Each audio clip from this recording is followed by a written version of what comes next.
Hello and welcome to my channel, Just Being Jewel, where I, Jewel, just being me, talk about all things bookish, books that I'm reading, books that I want to read, books that I haven't read, books that I'm not going to read, books that I have bought, and books that I'm getting rid of. And today we are specifically going to be doing a video of me packing up all of my books because I'm moving to Tampa.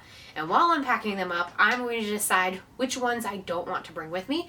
So I'm going to slowly form an unhaul pile. I'm hoping to have around 15, 20 of them maybe that I don't take with me to Tampa. I am pretty good at borrowing library books and not buying books that I'm not emotionally attached to. So I have a feeling this stack is going to be a lot smaller than I want it to be. But here we go. Let's see what happens.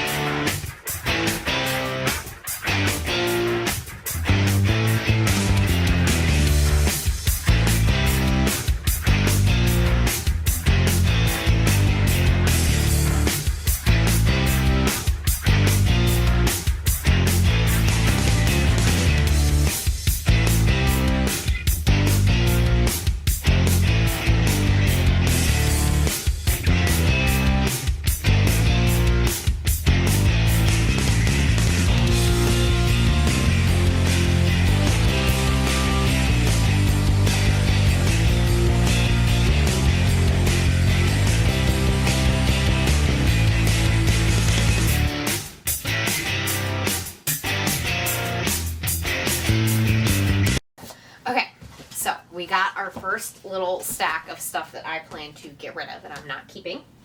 And I'm actually really impressed by how many books there are over here.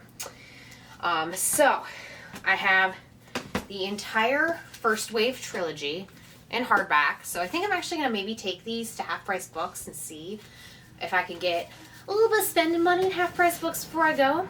Maybe I'll have another book haul before I go to Tampa with my book unhaul. So I don't see myself ever rereading these. I think I enjoyed the first one. I did it as actually a group read, which is why it's kind of like special to me. It was like my first time I did like one of those Tumblr read-alongs. But by the last book, I was like, this is just not good writing.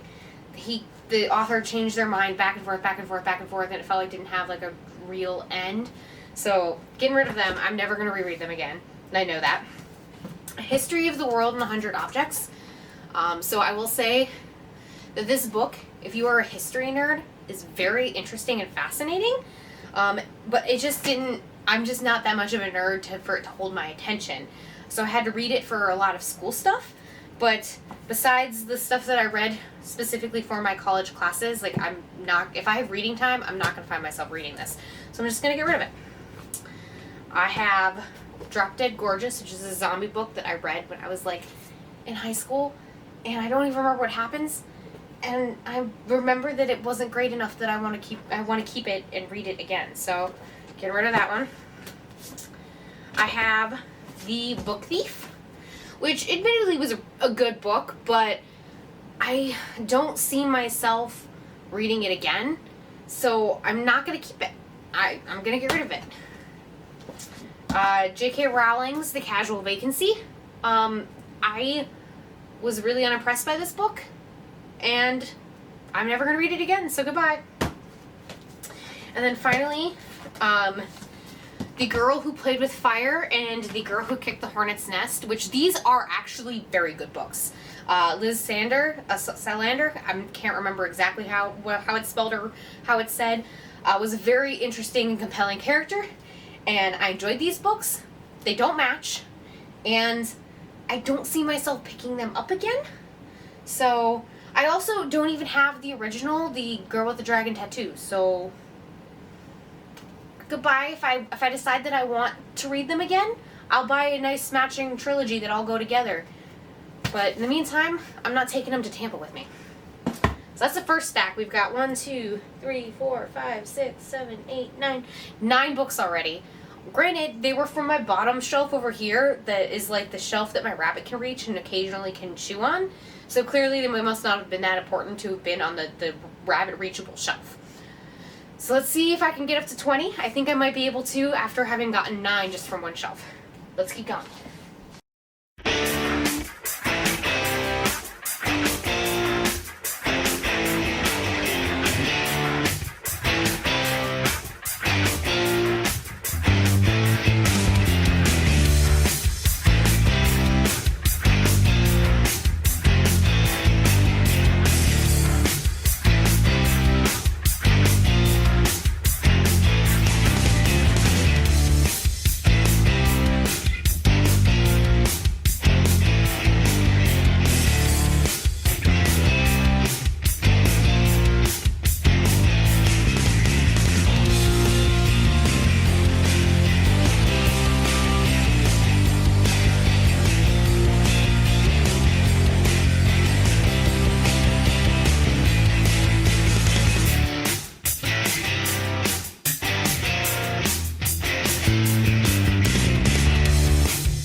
camera. I think my camera stopped recording at some point, but I have all these boxes here. I have boxed all the stuff. The shelves behind me are empty, and I have another little mini clip of books that I have decided to get rid of. So, we have Nemi, which is a comic, and it's actually was given to me because it's all in German, and German is a language that I was learning. I lived in Germany for a little while, but I just never really got into these comics, so I'm not going to keep it just because it's a different language that I was learning, if it's not something that I enjoy actually reading. So we're getting rid of that. We were getting rid of these two, kind of go together. Night Fantastic and Creature Fantastic. And these were gifts that my dad got me. And they're just like a collection of short stories of the fantastical nature. And while I appreciate my dad getting me a gift, I'm never going to read them again. Nothing from them stood out as special or important to me. So I'm going to give them to somebody else who might actually enjoy them.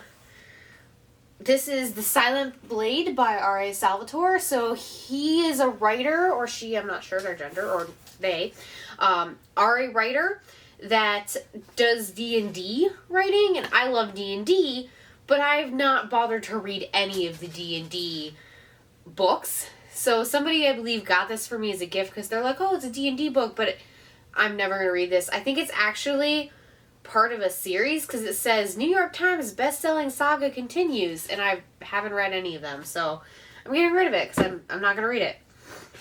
Merlin. Also a gift that my dad got me, but I don't remember anything about this. And I love, like, fantasy and Arthurian novels, but this particular one was nothing special to me, so getting rid of it. Alice by Christine Henry. I haven't even read this, and I read the back of it, and it sounded like a premise that I would enjoy. I guess it's like sort of like a trippy mental health sort of story, but I'm not gonna read it. If I have time to read, I'm gonna read fantasy novels that I want to read and that have been on my list for ages. There's just so much to read, and if I'm being honest with myself, this isn't making the high priority list, so I'm gonna get rid of it. And this also probably follows the same story. It's kind of a funny story by Ned Vizzini. This is a YA contemporary that talks about mental health, which I think is important. But again, if I have free time to read the books and read books that I want to read, it's going to be all the fantasy stuff that I enjoy. I'm not going to read this, so I'm getting rid of it. I know it's not going to happen for me. I have just this illustrated book about dinosaurs, and I think that I got this as a kid, and it has lots of awesome dinosaurs and dinosaur pictures in it, but I'm not going to appreciate it, so it doesn't need to go across the country with me. Game of Thrones by George R.R. Martin. I have decided that unless he finishes the series, I'm never going to read them. I watched very minimal of the TV series. It turns out that like the TV series outpaced the books and ended up not following the books. It could be a completely different story by the time this author decides to finish them. I guess he wasn't in the writer's room for the last season or something like that. So who knows if the TV show is actually going to follow what the books do, or if the books are going to follow the TV show, and I don't want to read something that's unfinished, and I don't want to watch the TV show because I guess everyone hated the ending, and I don't want this unless I know that I will have a complete series to read. I have the same problem with Name of the Wind. My partner loves Name of the Wind, swears by it, says I would love it too. I'm like, that guy is like infamous for not having finished these books, and it's been like 10-15 years or something. I don't want to get that emotional investment and not get the final end of the story. So, goodbye. Lyrial by Garth Nix. So I literally just hauled this book. I am now about to unhaul it because I found my original copy that's a hardback. So, oops. Fairies of Dreamdark Blackbringer. So, by Lonnie Taylor, I believe? Yeah, Lonnie Taylor. So, I read this, and I even tabbed a couple things on it, and I don't remember a single thing about it. And I remember other works that I've read by Lonnie Taylor, at least the general plot, so it must not have been that gripping or important for me to literally, I remember so little that I when I picked this up, I go, oh, have I read this yet?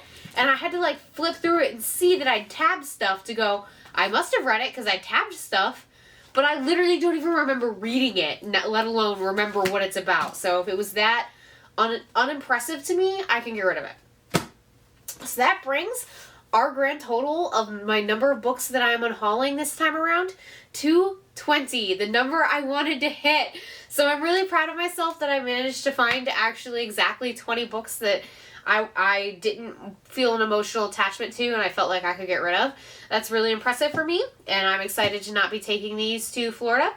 And I'm going to take them to Half Price Books and see if I get some money for them, and maybe I'll buy some new books at Half Price Books. I may possibly put another clip in here about me taking these to Half Price Books and seeing how much money I get for them. If I don't, thank you for watching my video, and until next time.